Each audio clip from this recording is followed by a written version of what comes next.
perpanjangan. Ya. Tidak bisa kita katakan juga dunia perpanjangan tidak sedang baik-baik saja, tidak. Karena ini kan case by case, nggak bisa semuanya digeneralisir. Baik, akadnya bagaimana Pak?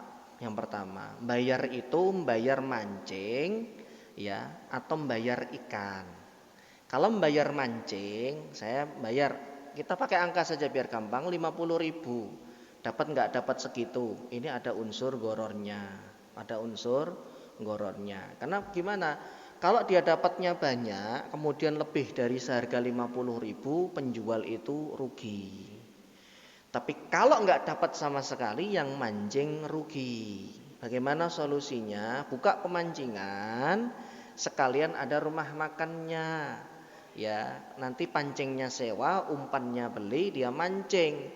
Sedapat yang dia dapatkan dari ikan ditimbang, digoreng, itulah yang dibayar. Ini kita keluar dari perdebatan masalah khilaf. Tapi kalau tidak begitu Ustadz, karena sistem yang sekarang berlaku demikian, ini nggak jelas akadnya. Jenengan 50.000 itu 50.000 mancing. Kalau mancingnya doang dapat ikan masukin lagi, kan begitu.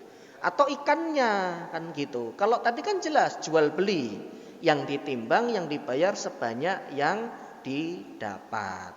Demikian. Jadi ada dua kemungkinan. Kita beli ikannya langsung atau kita bayar pancingannya. Kalau bayar pancingannya ini tidak jelas. Itu syarat dengan unsur goror Pak. Unsur goror. Ada yang dirugikan. Karena jual beli itu asasnya tidak boleh ada yang dirugikan. Kemudian berkaitan dengan transaksi emas. Beli emas 10 gram seharga 10 juta. Apakah dengan transfer itu masuk dalam kategori tidak yadan biadin?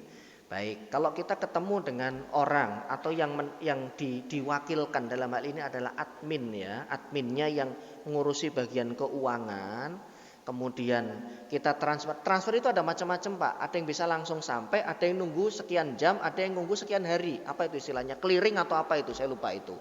Nah, kalau jenis transfer kita adalah transfer yang saat itu juga sampai dan bisa dicek, kemudian sebelum pisah majelis ya, kita masih kalau di sini jual beli sini misalkan kita contohkan di Antam lah, itu masih di majelis atau di tempat jual beli itu di toko emas, kita belum pisah, maka ini tergolong yadan biadin, cash by cash. Hanya cara pembayarannya saja yang tidak menggunakan uang tunai begitu. Tapi kalau misalkan baru nyampe 2 hari atau baru nyampe 1 jam 2 jam, ya jenengan harus di situ sampai dipastikan uang itu masuk, mereka cek, emas diterima. Karena jual beli emas itu nggak boleh ada jeda. Keluar dari majelis itu maksudnya transaksi, itu waktu transaksi itu sudah lain nanti. Ini syarat unsur goror dan syarat unsur ribawinya begitu. Sama juga buyback 2 hari, 3 hari. Nah, ini repot ini.